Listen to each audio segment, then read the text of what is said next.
আল্লাহ কোরআনের মধ্যে সূরা আম্বিয়ার মধ্যে বলেন, ওমা আরসালনাকা ইল্লা রাহমাতাল লিল আলামিন। এ বিশ্ব জগতের মানুষ, আমি আল্লাহ আমার পক্ষ থেকে তামাম আলমের জন্য আমি আমার নবীকে রাহমাতাল লিল আলামিন করে পাঠালাম। কারণ আল্লাহ নবী জানিয়ে দিয়েছেন, এ বিশ্বে মানুষেরা শুনে রেখে দাও, আমি রাসূলুল্লাহ হলাম ইলমের শহর, আর আলী হলো ঈশ্বরের দরজা। আমি রাসূলুল্লাহর কাছে আসতে গেলে আলীর মাধ্যম দিয়ে আসতে হবে, আলী ছাড়া আমাকে পাওয়া যাবে না। সেই হযরত আলীকে শহীদ করে দিল দাড়িওয়ালা টুপিওয়ালা মুনাফিকরা, সাধারণ মানুষের মধ্যে বিভ্রান্ত তৈরি করে দিল। কোরআন হলো আল্লাহ পাকের কথা, কোরআন মানো, আলীর কথা মেনো না। হযরত আলী কার কথা শোনাচ্ছিল? আল্লাহরই তো কথা শোনাচ্ছিল। কিন্তু আমার নবী সাহাবারা কি বলেছিল? এ বিশ্বে মানুষ ধোঁকায় পড়ে যাও না, অবশ্যই কোরআন মানবো, কিন্তু অন্য কারো থেকে নয়, হযরত আলী থেকেই মানবো। তাই বলে দিয়ে যায়, নবী পাককে চিনেন, নবী পাককে মুহাব্বত করেন, ভালোবাসে, পিয়ার করেন। যে নবী আমার সারা জীবনটা তোমার আমার জন্য কেঁদেছে, আজও রওজা মুবারকে নবী আমার তোমার আমার জন্য কাঁদতেছে।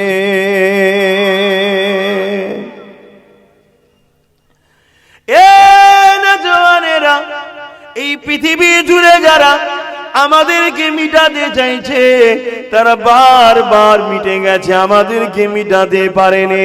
অথচ তাদের হাতে ক্ষমতা যুগে যুগে ছিল, অথচ তাদের হাতে অস্ত্র যুগে যুগে ছিল, অথচ তাদের দিকে পাওয়ার যুগে যুগে ছিল, তথাপিও তারা মিটে গেছে, আমাদের মিটাতে পারেনি। তাই তারা বড় রিসার্চ করে দেখে নিয়েছে, সব ক্ষমতা আমাদের পক্ষে থাকার পরও এই মুমিন মুসলমান নবীর গোলাম গুলোকে কেন মিটানো যায় না? তারা রিসার্চ করে দেখে নিয়েছে, এদের দিলে এমন একটা পাওয়ার আছে, যে পাওয়ারকে ঈমান বলা হয়। ওই ঈমান যতক্ষণ এদের মধ্যে আছে, এদেরকে কখনো মিটিয়ে দেওয়া সম্ভব নয়। এরা যেতে ঈমানের জোরে। আল্লাহ নবীর মুয়াজ্জিন সাহাবী উঠে বলে, ও ভাই আনসারী সাহাবী রে, আপনাকে তিনটে তীর লেগে গেছে, আপনি আমাকে না তুলে একা একা কেন লড়াইটা করতেছিলেন? আনসারী সাহাবী তো দাঁড়িয়েছিলেন পাহারার জন্য, মুহাজিরিন সাহাবী তাকে ঘুমিয়ে পড়েছে। তিনটে তীর লেগেছে ভেবে মুহাজিরিন ভাই বলছে তো লড়াই করছিল।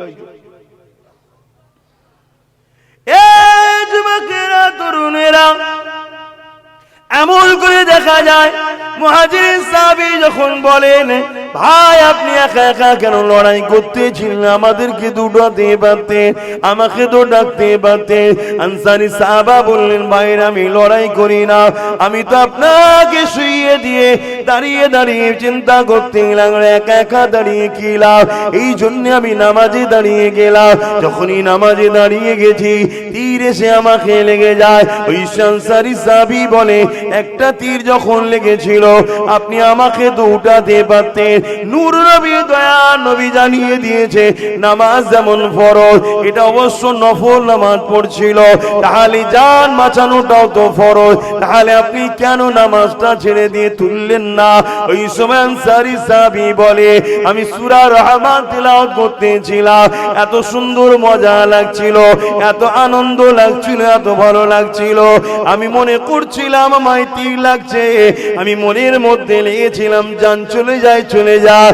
সূরা রহমান তিলাওয়াতে যে মজাটা পাচ্ছি, এই তিলাওয়াতটাকে আমি কোনোভাবে বন্ধ করতে পারবো না।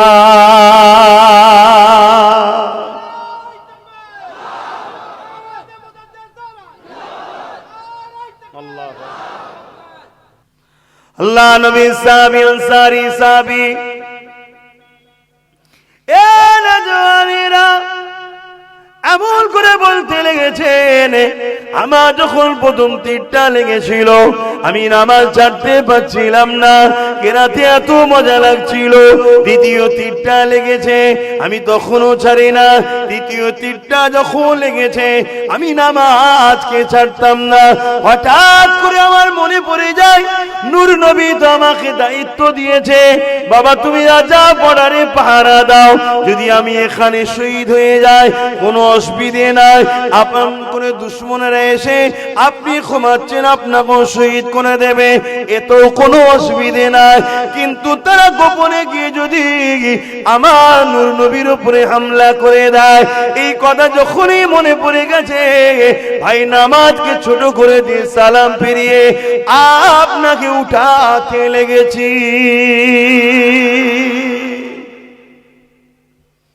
জানের জন্য নামাজ ছাড়ে নেই, যাই নামাজ ছাড়বো না, নামাজকে ছোট করেছে নূর নবীর জানের জন্য, নূর নবীর সেফটির জন্য। জোরে বলুন সুবহানাল্লাহ। ঈমান দেখুন সাহাবা হুজুরদের ঈমান। আর আজকে লাখো কোটি নামাজি পাওয়া যাবে, হুজুরের প্রেমের বেলায় মুখ ভারী, হুজুরের দরুদ পড় মুখ ভারী। আরে নামাজের থেকে অনেক বড় ফরজ হলো দরুদ পড়া। আমি চ্যালেঞ্জের সাথে বলে যাচ্ছি, নামাজের থেকে অনেক বড় দরুদ হলো ফরজ হলো দরুদ পড়া। কারণ নামাজ আমার নবীর সুন্নাত, আল্লাহর ফরজ করেছে, নবী পড়েছে কিন্তু আল্লাহ পড়েনি। আর দরুদ আল্লাহ নিজে পড়েছে, জোরে পাঠিয়েছে, জোরে বলুন সুবহানাল্লাহ। কিন্তু আজ আমাদেরকে বহু দিন ধরে পরিকল্পিতভাবে কেউ কোরআন দিয়ে, কেউ দাঁড়ি দিয়ে, কেউ নামাজ দিয়ে, কেউ মসজিদ দিয়ে, কেউ মাদ্রাসা দিয়েছে, কিন্তু বিনিময়ে হুজুরকে কেড়ে নিয়েছে, নবীকে কেড়ে নিয়েছে। আর নবী না থাকার দরুন মসজিদ থাকার পরেও মসজিদের মধ্যে ঝগড়া হচ্ছে, নবী না থাকার দরুন মাদ্রাসার মধ্যে চিটিংবাজি প্রতারণা ঝগড়া হচ্ছে, সব থাকার পরও ঝগড়া সব জায়গায়। আর যেখানে হুজুর থাকবে সেখানে ঝগড়া হওয়াটা সম্ভব নয়।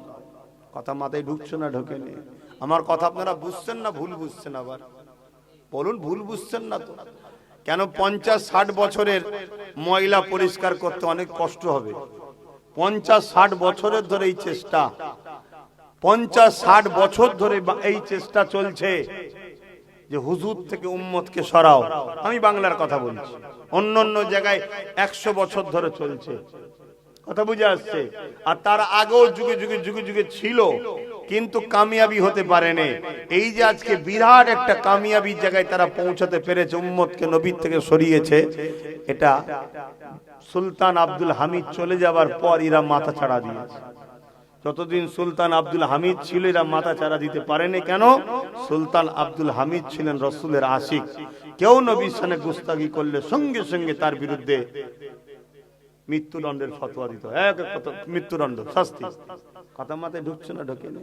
হ্যাঁ, আমি এই জায়গায় ছোট্ট একটা কথা বলছি, তাহলে বুঝতে পারবেন আমার নবীর বিষয় আমাদেরকে কতটা সজাগ হওয়া দরকার, কতটা সজাগ হওয়া দরকার। এক বন্ধু আর এক বন্ধুর সঙ্গে কথাবার্তা হচ্ছে, একজনের সঙ্গে আর একজনের কথাবার্তা হচ্ছে, আর সেখানে আমাদের মাযহাবের একজন জগৎ বিখ্যাত ইমাম, ইমামে আজম আবু হানিফা হুজুরের ছাত্র হযরতে ইউসুফ, ইমাম হযরতে ইউসুফ রাহমাহুল্লাহ, তিনি সেখানে উপস্থিত। ওদের মধ্যে কথা হতে হতে একজন বলছে যে আমার দয়ান নবী কদু খেতে বড় পছন্দ করতেন। শুনছেন আপনারা? শুনছেন তো? দয়ান নবী কদু খেতে বড় পছন্দ করতেন। এই কথাটা শুনে আরেকজন উত্তর দিচ্ছে, ভাই আমাকে কদু ভালো লাগে না, আমাকে কদু ভালো লাগে। এর মধ্যে ভুল কিছু আছে এমন কোন কথা? হুজুর পছন্দ করতেন একজন বলল, আর একজন বলল ভাই আমার কিন্তু কদু পছন্দ নয়, আমি কদু খাই না, আমি পছন্দ লাগে না। এর মধ্যে ভুল কোথায় আছে? কিন্তু হযরতে ইমাম ইউসুফ রাহমাহুল্লাহ উঠে দাঁড়িয়ে পড়লেন। ইমাম, জগৎ বিখ্যাত ইমাম, ফকিহ, ফতোয়া দেয়। ইসলাম শরিয়াতের জজ তিনারা, ইসলাম শরিয়াতের মুফতি মানে কি জজ, কাজী বিচারক ফতোয়া দিলেন এ মালাউন যদি তওবা না করে কে কতল করা ফরজ হয়ে গেছে। জোরে বলুন সুবহানাল্লাহ। কেন না ও নবী কদু খেতে পছন্দ করে, তার রিয়াকশন পাল্টাও বলল আমার পছন্দ নয়।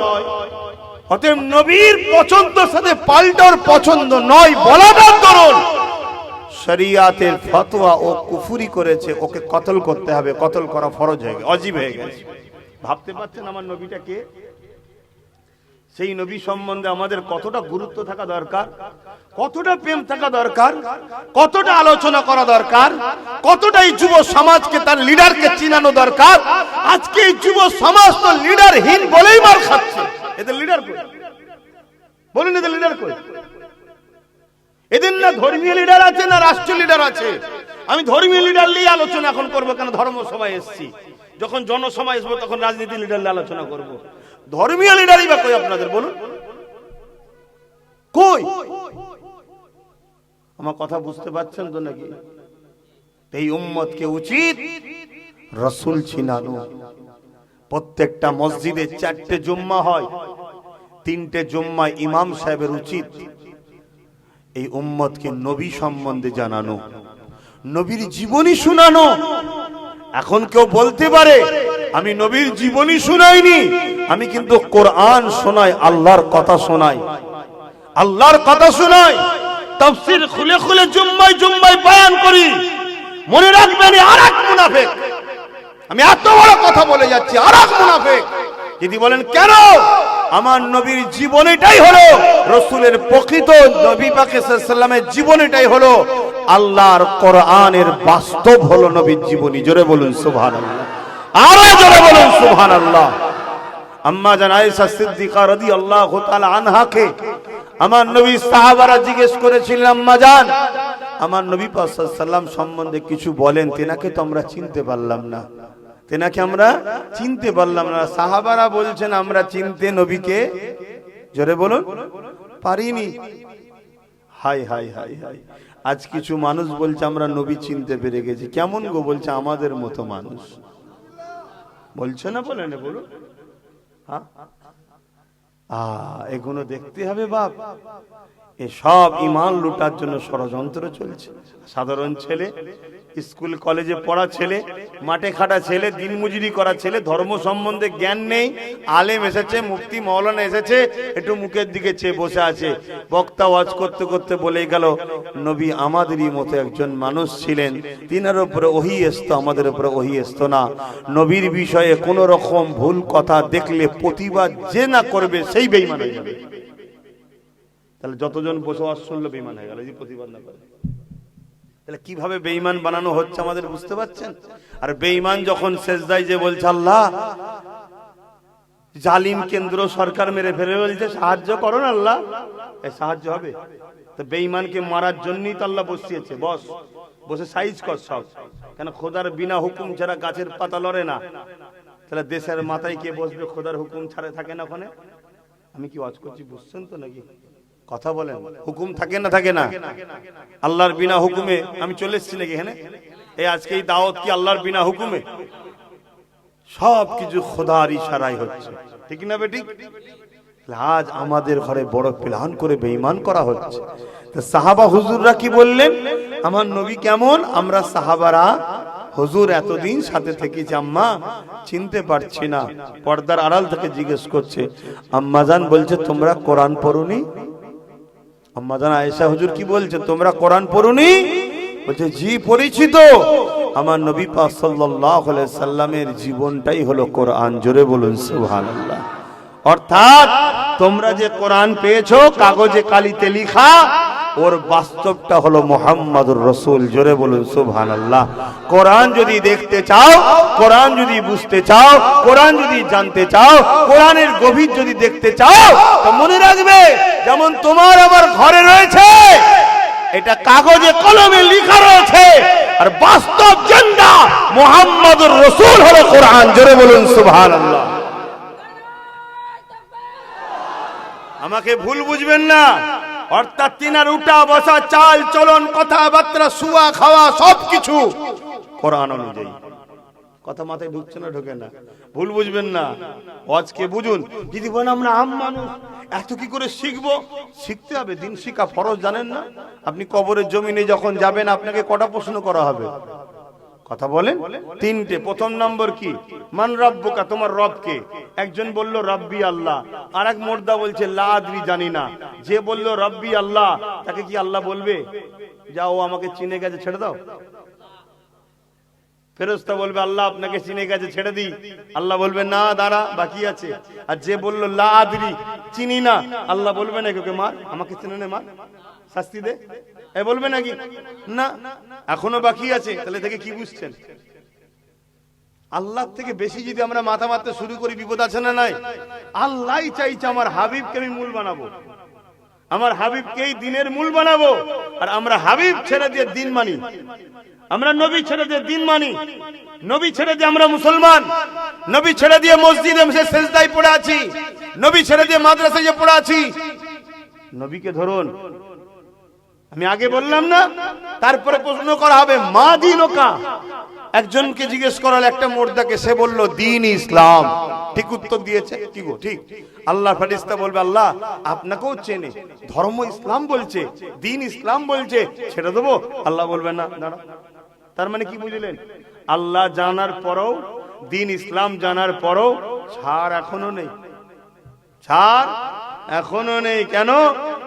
আমি যাকে মূল করেছি সেটা এখন বাকি আছে। কে তিনি? বলো না গো, কে তিনি? যিনি আজও আমাদের জন্য কাঁদছে, জোরে বলুন সুবহানাল্লাহ।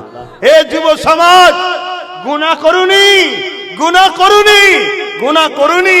আর যদিও করে ফেলো, যদিও করে ফেলো, রাসূলকে ভালোবাসা, মহব্বত, ঈমানটা নিয়ে কবরে যাও। গুনাহ আল্লাহ একদিন আযাবে শাস্তি দিয়ে গুনাহ মাফ করে ঈমান থাকার জন্য জান্নাত দেবে, জোরে বলুন সুবহানাল্লাহ। আর যদি হুজুর না থাকে, হায় হায় হায় হায়, সব শেষ, সব শেষ। একটা ব্যক্তির নাম বলছি, মনে রাখবেন, নাম হলো আব্দুল্লাহ ইবনে উবাই, যে কিনা নবী পাকের হাতে হাত দিয়েছে, নবী পাকের হাতে হাত দিয়ে বায়াত হয়েছে। আর একটা ব্যক্তির নাম বলছি, যিনার নাম হলো আবু বকর সিদ্দিক, তিনিও নবী পাকের হাতে হাত দিয়ে বায়াত হয়েছে।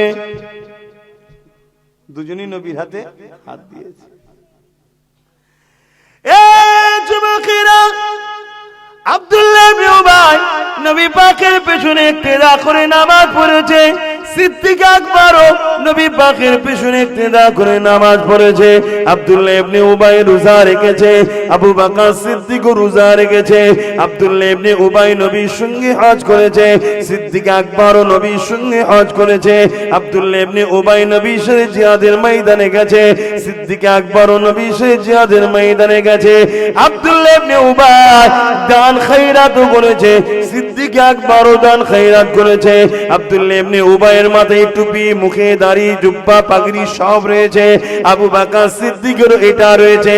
কিন্তু সিদ্দিক আকবর দুনিয়া জমিন থেকে জান্নাতের সুসংবাদ পেয়েছে, আর আব্দুল্লাহ ইবনে উবাই জাহান্নামের ঘোষণা পেয়েছে। এর কারণটা কি? এর কারণটা কি? আবু বকর সিদ্দিকের নামাজ রয়েছে, আব্দুল্লাহ ইবনে উবাইয়ের রয়েছে। আবু বকর সিদ্দিক নবীর হাতে হাত দিয়েছে, আব্দুল্লাহ ইবনে উবাই হাত দিয়েছে। আবু বকর সিদ্দিক রোজা রেখেছে, হজ করেছে, আব্দুল্লাহ ইবনে উবাইয়েরও এটা রয়েছে। আবু বকর সিদ্দিকের দাড়ি, টুপি, পাগড়ি রয়েছে, আব্দুল্লাহ ইবনে উবাইয়েরও রয়েছে। কারণটা কি? তাহলে রইল পার্থক্য কোথায় রইল?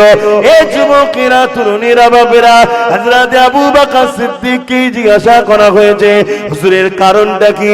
হযরত আবু বকর সিদ্দিক বলল, শোনো, আব্দুল্লাহ ইবনে উবাইয়ের যা রয়েছে আমি আবু বকরের তাই রয়েছে, কিন্তু আমার যা আছে আব্দুল্লাহ ইবনে উবাইয়ের তাই নাই। আব্দুল্লাহ ইবনে উবাই নবীর হাতে হাত দিয়েছে, আমিও দিয়েছি।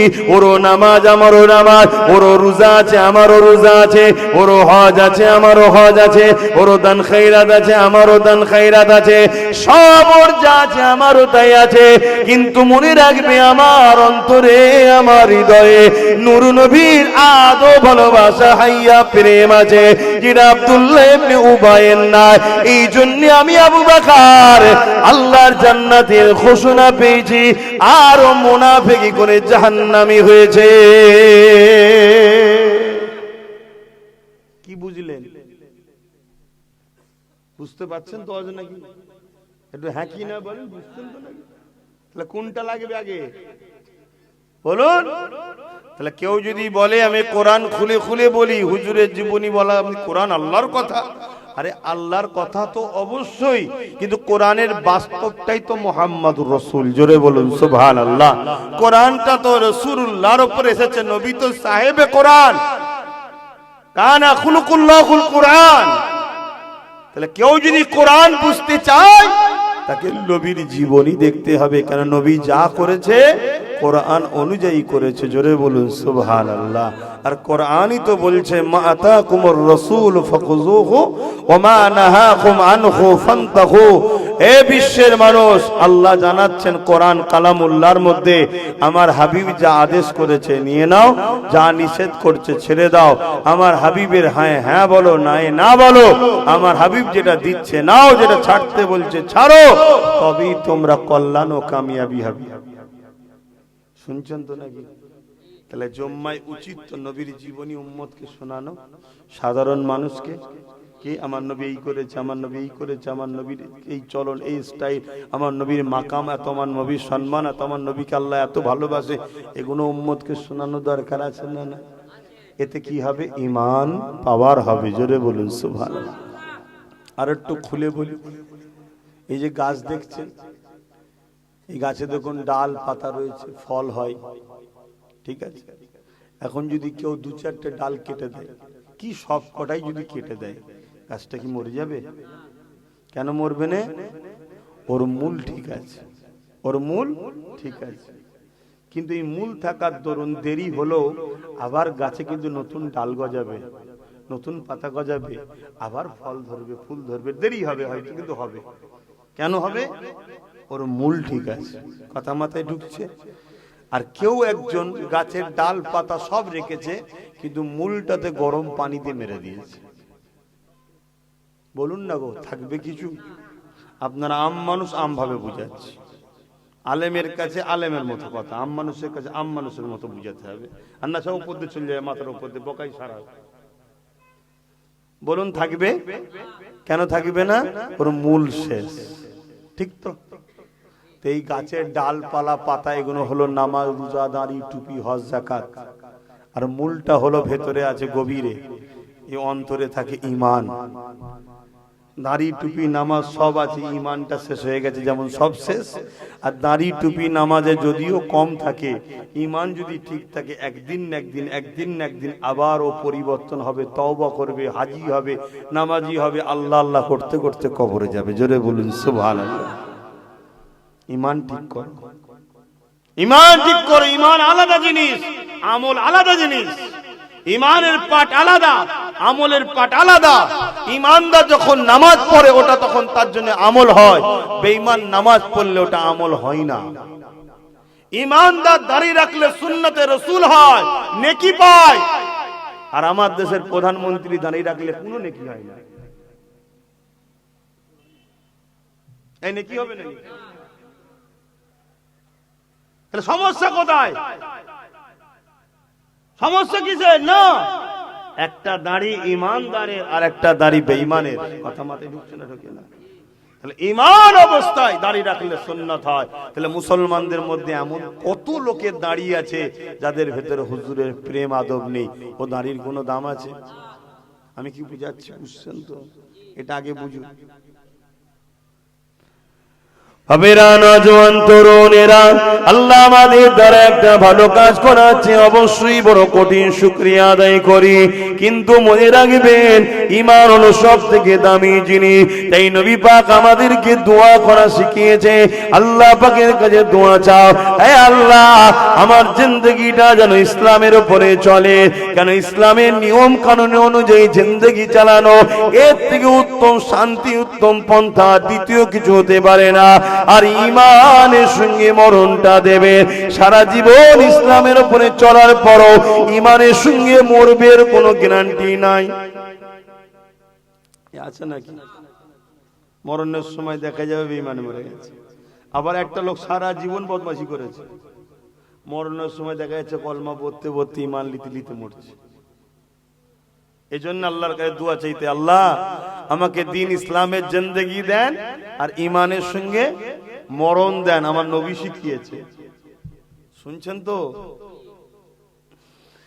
এ নওজওয়ানেরা, আল্লাহ নবীর মুহাব্বত ভালোবাসা হৃদয়ের মধ্যে আনেন। সাহাবী নামাজ ছাড়তে চাই না, যা চলে যায় চলে যায়, আমি নামাজকে ছাড়বো না। কিন্তু যখনই নবী পাকের কথা মনে পড়ে গেছে, সাহাবী সঙ্গে সঙ্গে নামাজকে ছোট করে দিয়ে সালাম ফিরিয়ে এলে মুহাজিরিন ভাইকে তুললে। মুহাজিরিন ভাই এমন করে লড়াই করতে লাগলো, শত্রুটা যখন পালিয়ে গেল, ওই সময় আনসারী সাহাবী সিনা থেকে তীরখানা বার করার চেষ্টা করতে লেগেছে, কিন্তু তীরে হাত দিতে দিচ্ছে না, তো যন্ত্রণা করছে। ওই সময় আনসারী সাহাবী বলে, হে আমার নবী পাকের ভাই সাহাবী রে, যখন আমি নামাজের মধ্যে ছিলাম তীর লেগেছিল, কোনো কষ্ট বুঝতে পারিনি। নামাজকে আমি এতই ভালোবাসি। একটা কথা বুঝাতে কি আলোচনা শুরু করেছিলাম, নামাজ তো আমরা পড়ি, যে নামাজ সাহাবারা পড়েছে এই নামাজ তো আমাদের না। তাহলে এক কাজ করো, আমি নামাজের মধ্যে আবার দাঁড়িয়ে যাই, তীর গুলো বার করে নেবে। আশা করছি আমি বুঝতে পারবো না। আনসারী সাহাবী আবার নামাজে দাঁড়িয়ে গেল, মুহাজিরিন সাহাবী তীর বার করতে লাগলেন, রক্ত চারিদিক দিয়ে ফিচকিরি দিয়ে বেরোতে লেগেছে। কিন্তু আনসারী সাহাবা একবার উহাও করে না, লড়ে না। কেননা নামাজের মধ্যে যখন তিনারা দাঁড়িয়ে যেতেন, আমার আল্লাহ পাকের সঙ্গে তিনাদের দিদার হতে লাগতো। যদিও বা তিনারা দেখতে না পারতেন, আমার আল্লাহ দেখছে এই ভয়ে তিনারা এত জড়সড় হয়ে থাকতো, তিনাদের উপরে পাখি পক্ষী বসলো, বুঝতে পারা যেত না। তাই তীরগুলোকে বার করে নিল। আনসারী সাহাবী কিছুই বুঝতে পারল না। আরো জোরে বলুন সুবহানাল্লাহ।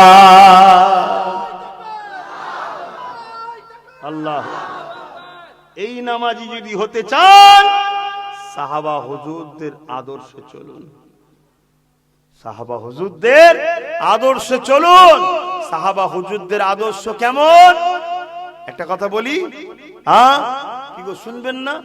সাহাবা হুজুরদের আকীদা ঈমান শুনবেন না? অসুবিধা হচ্ছে যুবকদের?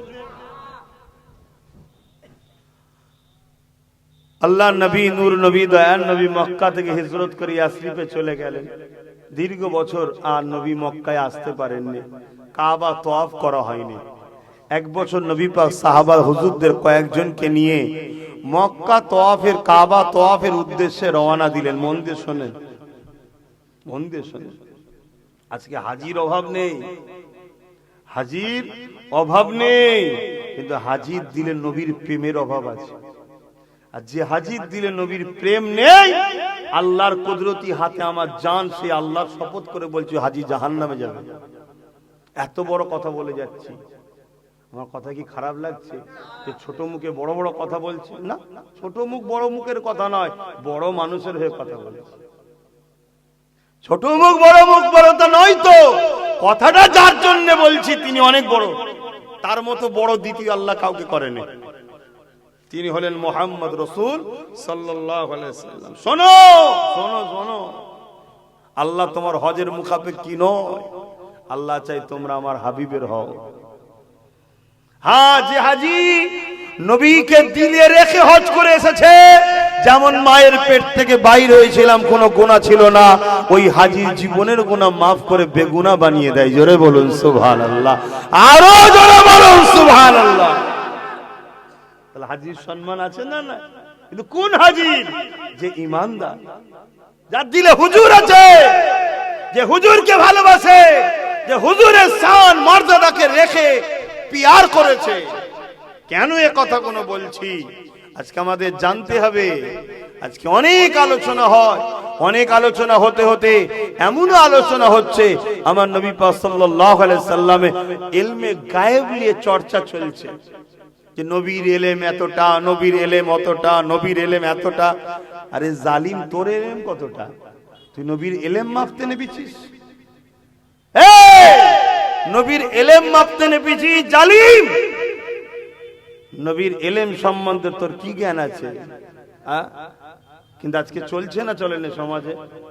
এমন করে বলা হচ্ছে যেন আমার নবী পাক সাল্লাল্লাহু আলাইহি সাল্লাম তিনি ইলমে গায়েব জানে না, দিয়ালের ওই পিঠে কি আছে জানে না।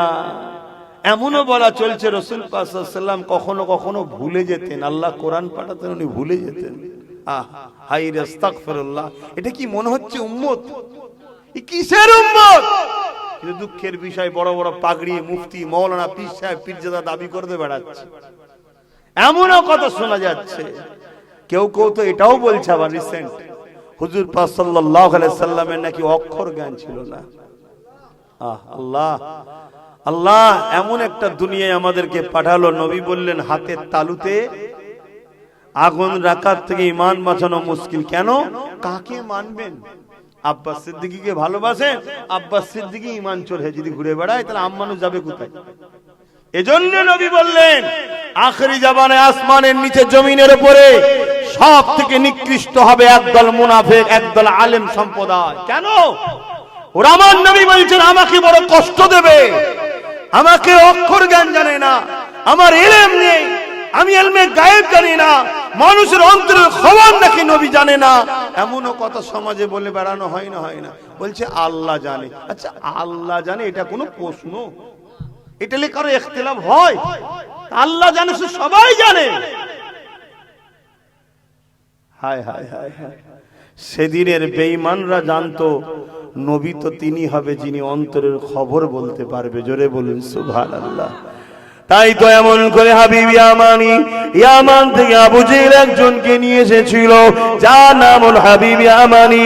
ওই হাবিব ইয়ামানি আমার রাসূলুল্লাহকে জিজ্ঞাসা করলো, হে মুহাম্মদ সাল্লাল্লাহু আলাইহি ওয়াসাল্লাম, বলো তো দেখি আমার হৃদয়ের মধ্যে একটা কষ্টদায়ক কথা রয়েছে, জানি আমি বড় ব্যথার মধ্যে ঘুরে বেড়াই, জানি আমি বড় কষ্টের মধ্যে রয়েছি। মক্কা জমিন থেকে আমির অনেক দূরে, এ যুবকেরা জীবনের প্রথম নবীর সঙ্গে সাক্ষাৎ হচ্ছে। হাবিব আমানি জানে ইনি যদি সত্যি নবী হয় অন্তরের খবর বলে দেবে। মক্কার বেঈমানেরা সেদিনে জানতো নবীরা অন্তরের খবর বলতে পারে। আজকের মুফতি মাওলানা পীর সাহেব দাবিদার, তারা নবীর ইলম সম্বন্ধে সমালোচনা করছে। হায় রে দুনিয়া, এ কেমন উম্মত! এই উম্মতের মাহফিলে বসে আর সে নবীকে ছোট করবে, তুমি চুপ করে বসে শুনে চলে যাবে। মনে রেখে দাও, আজকে শুনে রাখো যে নবীর বিষয়ে সমালোচনা শুনে ইমাম মালিক হুজুর বলতে লেগেছে, সঙ্গে সঙ্গে তার প্রতিরোধ করো। যদি প্রতিরোধ করতে না পারো তোমার বেঁচে থেকে লাভ নেই, মরে যাও। কেন নবীর বিরুদ্ধে কথা হবে, প্রতিরোধ প্রতিবাদ যদি না হয় তার মধ্যে ঈমান থাকবে না, থাকবে না। তাই আজকে বলে দিয়ে যায়, যেখানে সেখানে ওয়াজ শুনতে যাওয়ারও আর সময় নাই। শুনছেন তো নাকি? যদি ভালোবাসেন কথাগুলোকে একটু মাথায় ঢুকান, আর যদি না ভালোবাসেন যা খুশি করবে যান, যা খুশি করবে যান। আমি তো চেষ্টা করবো আমার ভালোবাসার আব্বা, ভালোবাসার আম্মা, ভালোবাসার বোন, ভালোবাসার ভাই দুনিয়া একসাথে হয়েছি, জান্নাতের জন্য একসাথে হয়েছি। চেষ্টা করবো না করবো না? তাই বুঝাচ্ছি। তাহলে হাবিব ইয়ামানি কি বলছে? আমার মনের মধ্যে একটা কষ্ট আছে, একটা বুঝা আছে, একটা খবর আছে, একটা কথা আছে। আপনি বলতে পারবেন? আল্লাহ নবী মুচকি এসে বলল, হাবিব আমানি শোনো, আল্লাহ তোমাকে একটা কন্যা সন্তান দিয়েছে, বয়সটা তার 8 বছর। যে জন্মগত প্যারালাইসিস, তোমার দিলের মধ্যে কন্যাকে নিয়ে বড় ব্যথা বেদনা যন্ত্রণা রয়েছে। তোমার মনের আশা তামান্না এটা, যদি তোমার কন্যারা সুস্থ হয়ে যায়, ভালো হয়ে যায়, এটাই তোমার মনের মধ্যে রয়েছে। হাবিব আমানি তার দিলের খবরটা নবী পাক যখন বলে দিল, চোখ দিয়ে পানি বেরিয়ে গেল, কিন্তু তথাপি হাবিব আমানি কলমা কিন্তু পড়ল না। আমরা তো সহজে মুসলমান হয়েছি না, তাই ধর্মের গুরুত্বই নেই, যেখানে সেখানে হা করে যে বসে গেছি আমরা।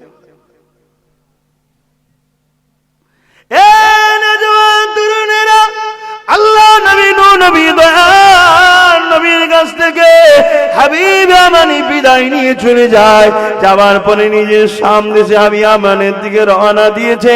এদিকে ইয়ামানি যখন পৌঁছে যায়, অনেক দিনের রাস্তা, এখনকার সময়ের মতো তো যাতায়াতের সুযোগ ছিল না।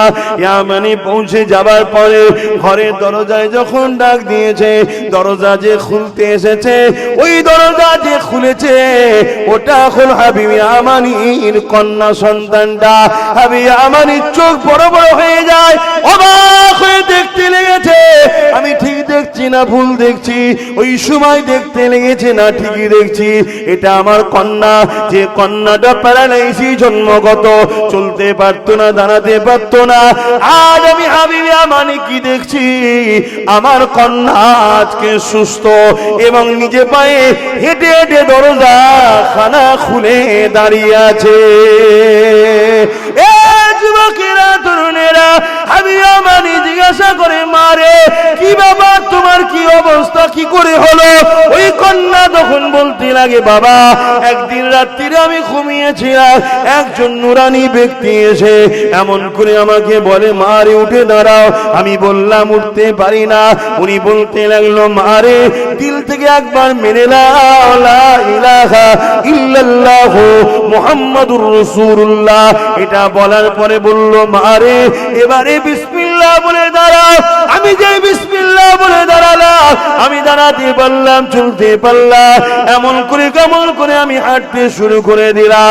হাবিব ইয়ামানি চোখ দিয়ে পানি গড়াতে লেগেছে। ওই মহিলাটা বলতে লেগেছে, কন্যা বলতে লেগেছে, বাবা জান একটা কথা তিনি বলে গেছে আপনাকে জানাবার জন্য, যে তোমার বাবা এলে জানিয়ে দিও খুবই শিগগিরই তোমার আব্বা হাবিব ইয়ামানি তিনিও এই কালেমা খানা পড়ে নেবে। আরো জোরে বলুন সুবহান। যুবকেরা, তরুণেরা, হাবিব ইয়ামানি মেয়েকে জিজ্ঞাসা করে, মার একটু বর্ণনা দাও, ওই নুরানি ব্যক্তিটাকে কেমন দেখতে ছিল? হাবিব ইয়ামানিকে তার কন্যা বলে। হাবিব ইয়ামানি শুনে কান দিয়ে আর চোখটা বন্ধ করে ওই আবু কুবাইস পাহাড়ের ধারে আমার নবীর সঙ্গে যে কথা হচ্ছিল, আমার নবীর সঙ্গে হাবিব ইয়ামানি মিলায়। কন্যা বলে আর চোখ বন্ধ করে মিলায়, মিলতে মিলতে মিলতে হাবিব ইয়ামানি দেখাইল এটা অন্য কেউ নয়, জিনার দরবার থেকে আমি এলাম, যিনি আগুনের ইশারা করে চার টুকরো করে আমায় দেখিয়েছিল, এটা হলো সেই মুহাম্মাদুর রাসূলুল্লাহ।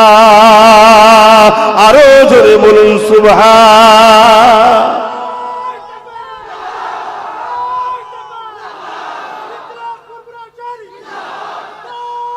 আল্লাহ বুকে হাত দিয়ে বলবেন একদম সত্য। হুজুরের এই অকিয়াটা শুনে, জীবনীটা শুনে, জীবনী হুজুরের লাইভ এটা শুনে আপনাদের মনের মধ্যে একটা খুশি আনন্দ হলো না? হলো? কথা জোরে বলেন, হচ্ছে না হয় না? কার কার মনের মধ্যে খুশি আনন্দ হয়েছে একটু আল্লাহকে সাক্ষী রেখে হাত তুলি, বলুন বলুন। হ্যাঁ, এটা হলো ইমানের নমুনা, এটা ইমানের নমুনা। দাড়ি পাঞ্জাবিরাও রাখে, শিখ পাঞ্জাবি বোঝেন না, ওদেরও দাঁড়িয়ে আছে। মসজিদে এখন ইফতার পার্টির নামে বেঈমানরাও ঢুকে পড়ছে, ওসব দেখে লাভ নেই। হুজুরের কথা শোনো, শোনার পর চেহারায় হাসি এসছে কি দেখো, হুজুরের দুঃখের কথা শুনে উম্মতের চোখে পানি ছলছল করছে কি দেখো। যদি এই নমুনা পাওয়া যায়, জেনে রেখে দিও তুমি গুনাহগার হতে পারো, তুমি বেঈমান নয়, জান্নাত তোমার জন্য আল্লাহ বানিয়েছে। জোরে বলুন সুবহানাল্লাহ। হয়তো তোমার ভুলের জন্য আল্লাহ ধরবে, এই বদমাইশি করেছিস কেন? তুমি যদি বলো আল্লাহ ভুল হয়ে গেছে, আর তোমার কাকুতি বিনয়টা যদি আল্লাহর পছন্দ হয়ে যায়, আমি কে বাবা বলা? তুমি আল্লাহর যিনি, আল্লাহ তোমাকে মাফও করে দিতে পারে। জোরে বলুন সুবহানাল্লাহ। আমি গ্যারান্টি দিতে পারবো না যে তোকে মাফ করবে না, তোকে জাহান্নামে ঢুকতেই হবে, এসব বলার অধিকার আমার নেই। আল্লাহ বলল তুই আমার বান্দাকে ভয় দেখিয়েছিস খুব, তুই আগে আয়। আল্লাহ বলছে আমার রহমত থেকে নিরাশ হও না। আর তুমি বান্দা হিসাবেও তোমার মনে রাখা দরকার, তোমার আল্লাহ এত দয়ালু, সেই আল্লাহ ছেড়ে তুমি দূরে থাকো কেন যুবক? বলো, এত ভালো কেউ বাসে তোমায়? বলো, হ্যাঁ? সামান্য বাড়িতে তোমার মা, তোমার আব্বা একটু কিছু হলে তোমাকে বকে, কত বদদোয়া করে, অভিমান করে, আর সবকিছু আল্লাহর হওয়ার পরও আমরা অন্যায় করছি। তাও আল্লাহ বলছে আমার বান্দাকে আমি জান্নাত দেবো কি জাহান্নামে দেবো। বান্দা ইমানদারের কথা বলছি, কাফেরের সম্বন্ধে, বেঈমানের সম্বন্ধে, মুনাফিক ডাইরেক্ট জাহান্নাম। ওখানে আল্লাহ কোনো গুঞ্জাইশ রাখেন কোরআনে, তাই আমরা কোনো গুঞ্জাইশ রাখছি না। কথা বুঝছেন না, বোঝেন নি? আর এটাও শুনে রেখে দেন, প্রকাশ্য কাফেরের থেকে মুনাফিক মুসলমানের শাস্তি আবার বেশি।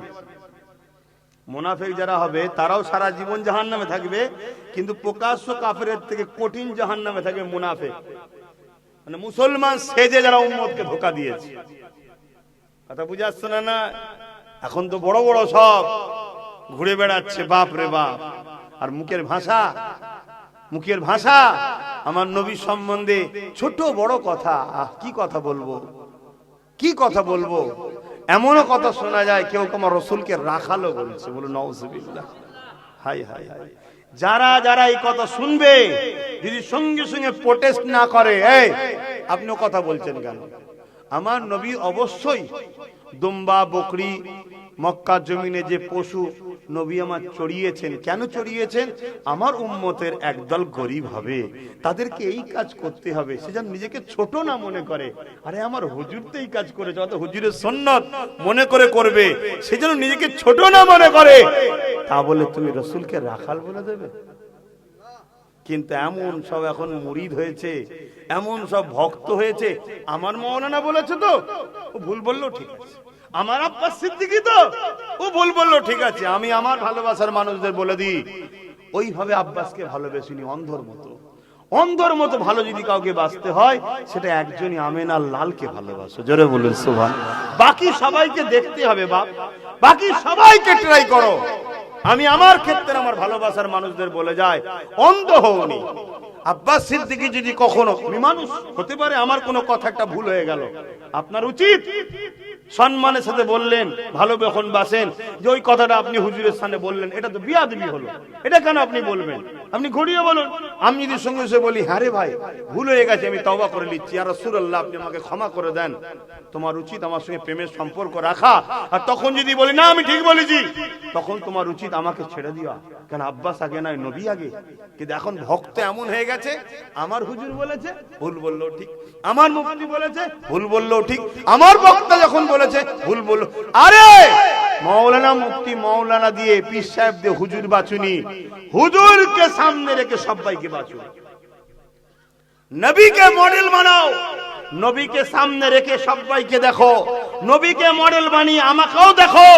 আব্বাস সিদ্দিকীর কথাবার্তা, উঠা বসা, চাল চলনে হুজুরের বিরুদ্ধে যাচ্ছে না তো, হুজুরের সঙ্গে আমাদেরকে দূরে সরাতে চাইছে না তো, নবীর সামনে গুস্তাখি করছে না তো। যদি করে আব্বাস যে লাট সাহেবই হোক, তাকে বাদ দাও। কথা শুনছেন তো নাকি? আমি সবাইকে উদ্দেশ্য করে বলছি, যদি লিবার হয় লিন, আলহামদুলিল্লাহ, দেখা জান্নাতে হবে। বলুন ইনশাআল্লাহ। আর যদি নিতে না পারেন, জিতে নিতে না পারেন, কোরআন সত্য, আল্লাহ সত্য, নবী সত্য, চ্যালেঞ্জ দিচ্ছি, জাহান্নাম ছাড়া অন্য কোনো জায়গা পাবেন না। কেন আমার আল্লাহ কারো বাপের জন্য জান্নাত করেনি, মুহাম্মদ রসুলের গোলামদের জন্য জান্নাত করেছে।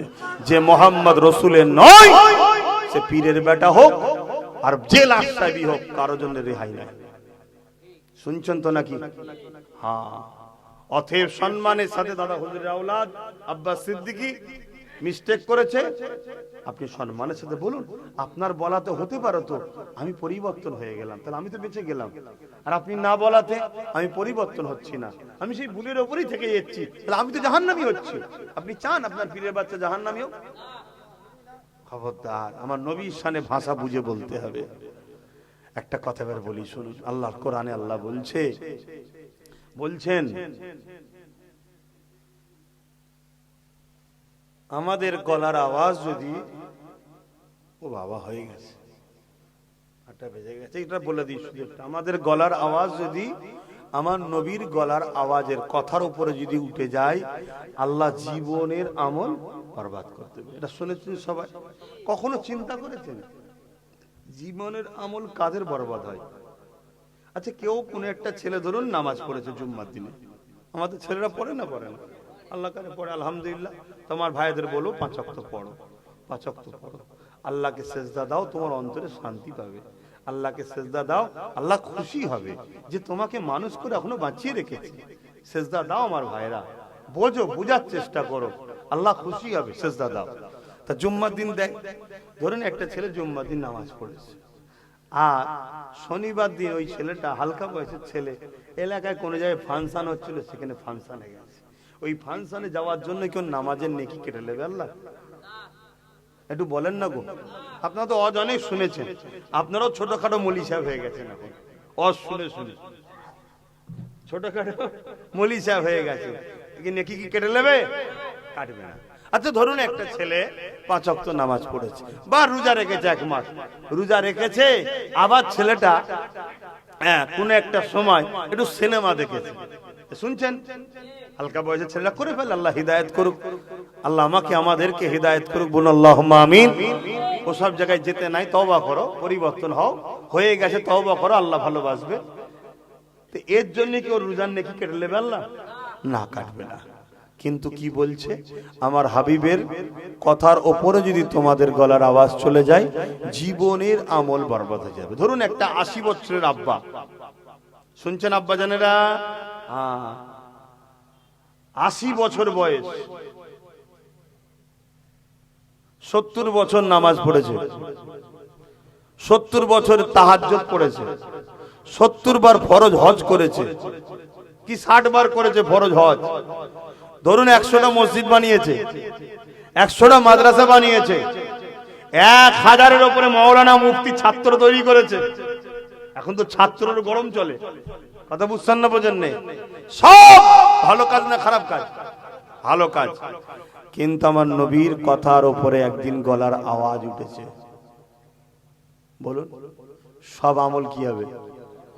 100টা মাদ্রাসা করা, 1000 ছেলে তৈরি করা, তাহাজ্জুদ পড়া, 60 বার হজ করা, সব বেকার। তো সব বেকার কাদের হয়? উসুল বলছে যারা বেঈমান হয় তাদের আমল বরবাদ হয়ে যায়। শুনছেন তো? তার মানে নবীর গলার আওয়াজের উপরে আওয়াজ উঠলে ঈমান চলে যায়। নবীকে চিনতে পাচ্ছেন? আর সেই নবীকে যদি কেউ তুচ্ছ তাচ্ছিল্য করে ডাকে, অভদ্রপনা ভাষা বলে, মনে হয় ঈমান থাকবে? আমি কেন এই ওয়াজটা করছি বুঝতে পারছি? কেন আমার যুব সমাজ, আমার দাদা হুজুরের রুহানি বাচ্চারা মাওলানা মনে করে বসে ওয়াজ শোনে, মুফতি মনে করে বসে ওয়াজ শোনে, হাজী সাহেব মনে করে ওয়াজ শোনে, পীর সাহেব মনে করে ওয়াজ শোনে, বসে বসে শুনছে, ভালো জায়গায় গেছে, সুবহানাল্লাহ দুরূদ শরীফ পড়ছে, ভালো। কিন্তু বাপ ভাইরা, যদি একটা কেউ নবীর শানে ছোট বড় কথা বলে আর তুমি যদি প্রতিবাদ না করো, কি হবে? জোরে বলেন, ঈমান চলে যাবে। আমি এই জন্য বলছি, তবে সেদিন বেশি দূর নয়, সেদিন বেশি দূর নয়, এই মাহফিল গুলো বন্ধ করে দেওয়া হবে। কথা বুঝে আসছে? আল্লাহ আমাদেরকে হিদায়াত দেন, নবীর প্রেম ও আদব আমাদের হৃদয়ে আল্লাহ ভরিয়ে দেন, বোন আল্লাহুম্মা আমিন। আল্লাহ নবীকে কতটা ভালোবাসতে হবে। লা ইউমিনু আহাদুকুম হাত্তা আকুনা হাব্বা ইলাইহি মিন ওয়ালিদিহি ওয়া ওয়ালাদিহি ওয়ান নাসি আজমাইন। অপর হাদিস শরীফ, লা ইউমিনু আহাদুকুম হাত্তা ইয়াকুনা আল্লাহু ওয়া রাসূলুহু আহাব্বা ইলাইহি মিম্মা সিওয়াহুমা। অপর হাদিস শরীফ, সালাসুন মান কুন্না ফীহি ওয়াজাদা বিহিন্না হালাওয়াতাল ঈমান মান কানা আল্লাহু ওয়া রাসূলুহু আহাব্বা ইলাইহি মিম্মা সিওয়াহুমা ইলা আখিরিল হাদিস। এ যুবকেরা, তরুণীরা, বাপেরা, সব হাদিসের একটাই লক্ষ্য, একটাই রাস্তা, জমি জায়গা, টাকা পয়সা, ঘর বাড়ি, ছেলে পুলে, বাপ মা সন্তান সবকিছু থেকে, এমনকি নিজের জানের থেকে যে বেশি রাসূলুল্লাহকে ভালো না বাসতে পারবে, আল্লাহ নবী জানিয়ে দিল, সে পাকা কাঁচা নয়, ঈমানদারি নয়। অনেকে বলে পাক্কা ঈমানদার হতে পারবে না, পাকা কাঁচা নয়, ঈমানদারি নয়। শুনছেন তো নাকি? সব কিছুর থেকে নবীকে বেশি ভালোবাসতে হবে। একদিকে নবী আর একদিকে আপনার জান। আপনি জান দেবেন না নবী ধরবেন, আপনাকে জানটা দিতে হবে, তবে ঈমানদার। নবী ছাড়লে হবে না। একদিকে আপনার স্ত্রী, পরিবার, বাচ্চা, জমি জায়গা, টাকা পয়সা, আর একদিকে হুজুর। পরীক্ষা হচ্ছে, আপনাকে এইটাকে তাকিদ করতে হবে, হুজুরকে ধরতে হবে। এই ঈমান যার আছে, এই মহব্বত যার আছে, সে হলো ঈমানদার। এক কথা বুঝছেন? এখন এবার চিন্তা করুন আমাদের কি অবস্থা, চিন্তা করুন আমাদের কি অবস্থা। না, আমরা চিন্তা করলে উত্তর পাবো না। হযরত ওমর ফারুক যখন এই হাদিসটা রাসূল বলছেন, বসে আছে মজলিসে, ওমর ফারুক হুজুর উঠে দাঁড়িয়ে গেলেন, ইয়া রাসূলুল্লাহ, হাবিবাল্লাহ, হুজুর আমি আপনাকে সব কিছুর থেকে বেশি ভালোবাসি, ইল্লা মিন নাফসিন, জানের থেকে নয়। শুনছেন তো নাকি?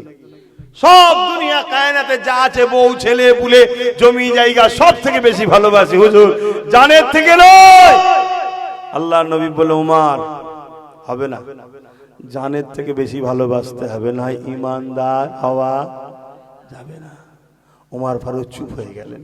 কিছুক্ষণ পরে মাথা তুলে বলছি, ইয়া রাসূলুল্লাহ, আমি সাক্ষ্য দিচ্ছি আমি জানের থেকেও আপনাকে বেশি ভালোবাসি। জোরে বলুন সুবহানাল্লাহ।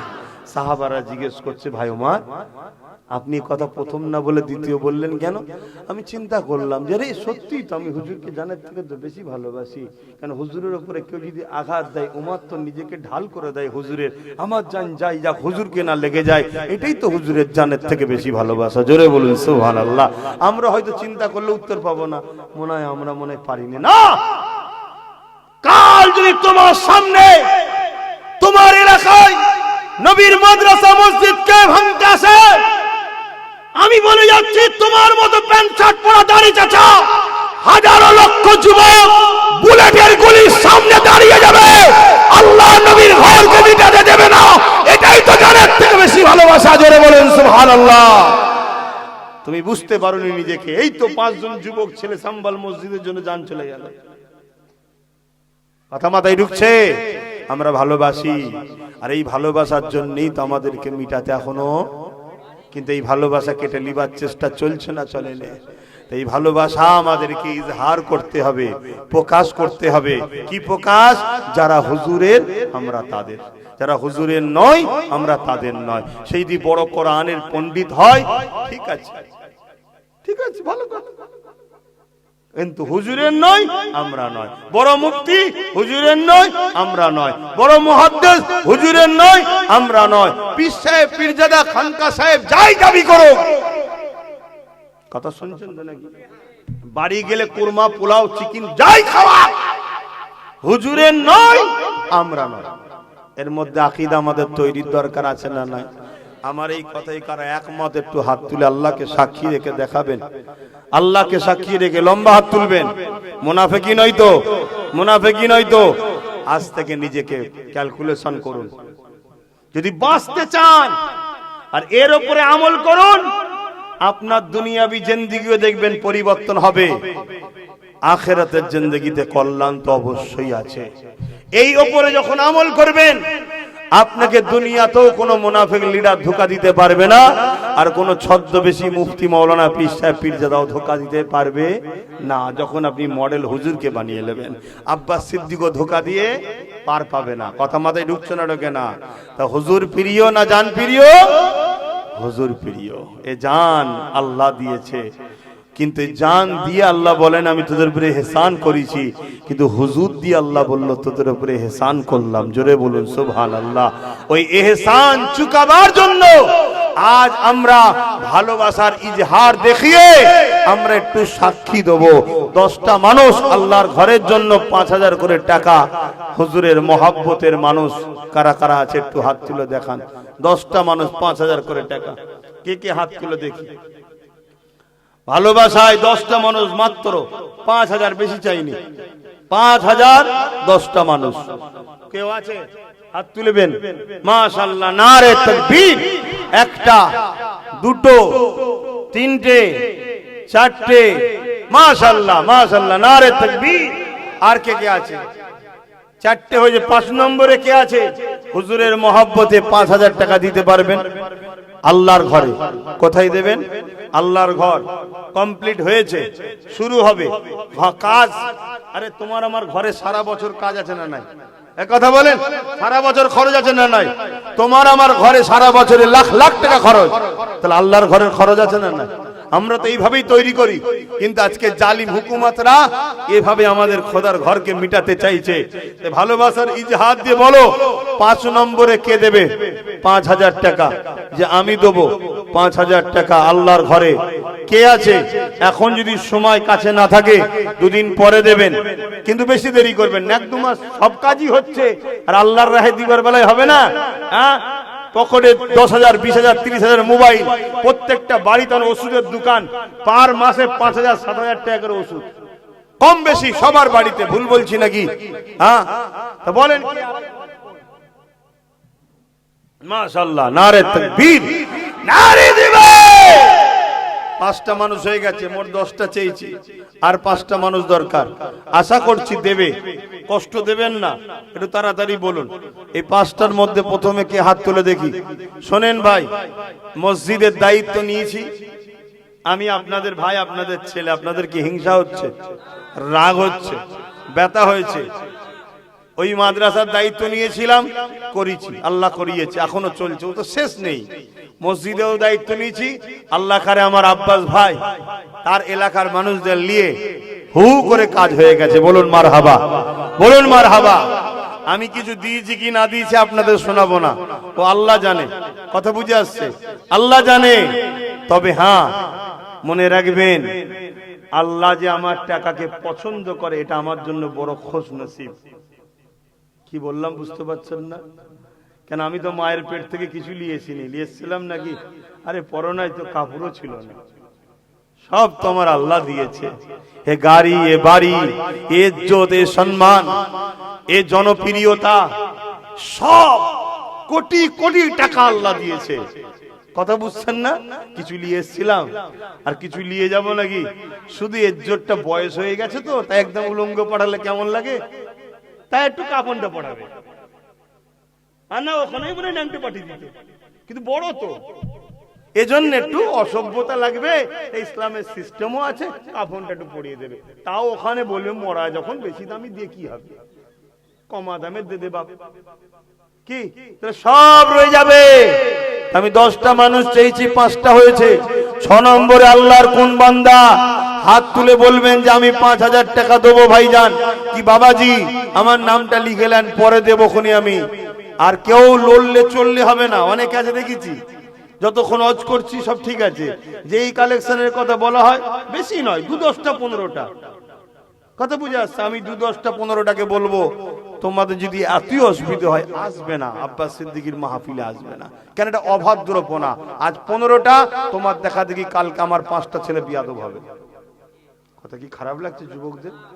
কেন, আমি তো খোদার ঘরের খেদমত করছি। এ তো 5,000 টাকা তুলছি না যে আমার ঘর তৈরি করবো, দে তুলছি নাকি? বলেন আপনি কি দেবেন?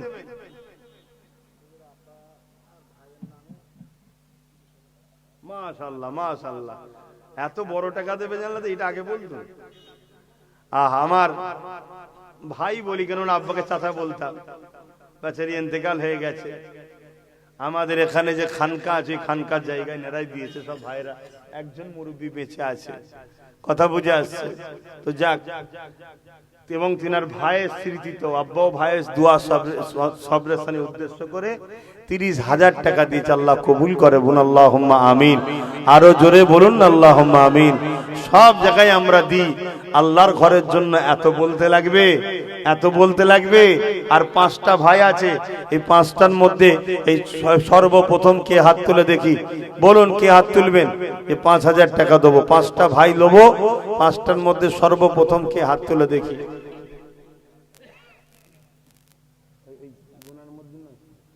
মেহেদি এন্টারপ্রাইজ, চাঁদকাঠিতে বাড়ি। ভাই আমার ব্যবসা নিয়ে ব্যস্ত থাকতে পারে, কিন্তু আল্লাহর রাহে দান ঠিক করে যাচ্ছে।